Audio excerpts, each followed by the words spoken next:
Assalamualaikum warahmatullahi wabarakatuh. Bismillahirrahmanirrahim. Alhamdulillahirabbil alamin.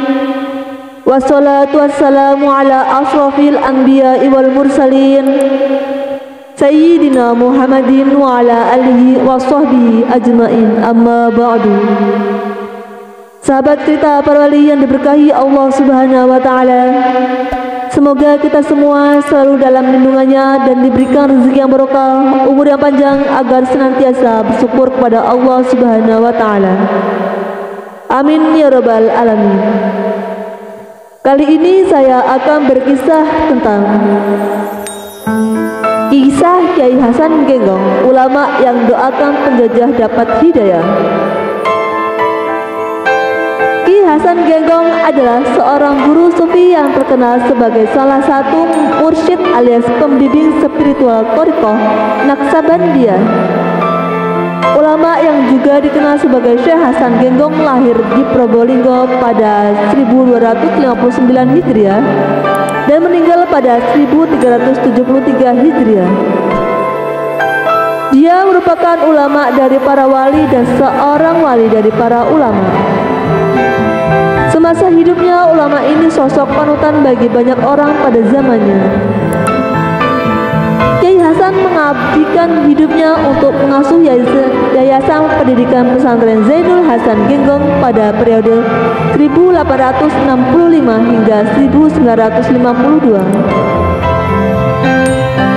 Yayasan pendidikan yang diteruskan oleh para keturunannya semakin dikenal luas di kalangan masyarakat, khususnya di Probolinggo dan Jawa Timur. Ulama ini pernah memberikan doa pada penjajah Belanda dulu. Keistimewaan Kiai Hasan Genggong sudah tampak sejak ia masih di dalam kandungan sang ibu. Konon ketika hamil, sang ibu bermimpi menelan bulan. Mimpi itu diartikan jika kelak anak dalam kandungannya akan menjadi orang yang mulia. Sementara itu, Kiai Syamsuddin ayahnya juga mengalami hal yang serupa sang istri. Suatu ketika, Kiai Syamsuddin mengisi ceramah di desa dan pulang larut malam. Di jalan mendaki, Kiai Syamsuddin melihat cahaya dari kejauhan memancar dari arah timur. Rupanya sinar itu berasal dari rumahnya. Saat sang ayah sampai rumah, Kiai Hasan Genggong rupanya sudah lahir. Ia adalah khalifah kedua pesantren Zainul Hasan Genggong dan intelektual yang produktif menulis kitab yang meliputi bidang-bidang fikih, tauhid, tasawuf, tafsir, dan hadis.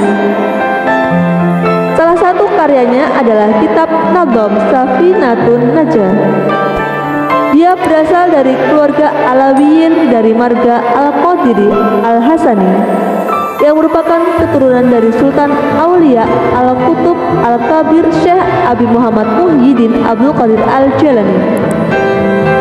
Seperti dikutip NU Online, pada zaman penjajahan Belanda, Kiai Hasan Genggong pernah mendapat kunjungan dari Charles van der Plas dan rombongannya. Saat itu Van der Plas menjabat sebagai gubernur kawasan Jawa Timur. Ia meminta Kiai Hasan Genggong berkenan mendoakannya.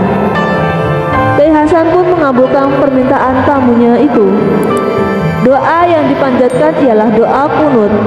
Pilihan doa itu bukan tanpa alasan.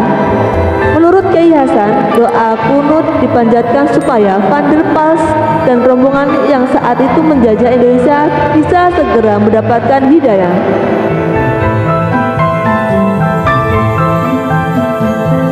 Kiai Hasan Genggong adalah sosok yang selalu diminta nasihat dan pertimbangan persoalan jam'iyah dan umat.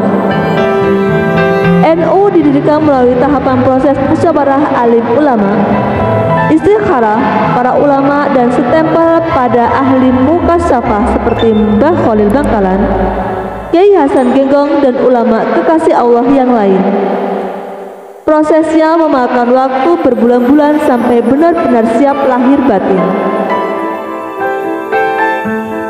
Saat proses awal pendirian NU, Kiai Hasan Genggong juga diminta pendapat dan nasihat oleh almarhum Kiai Haji Abdul Wahab Hasbullah, Kiai Haji As'ad Samsul Arifin, dan para pendiri NU lain atas rekomendasi dari Syekhona Khalil Bangkalan dan Hadratus Syekh Kiai Haji Hasyim Asy'ari.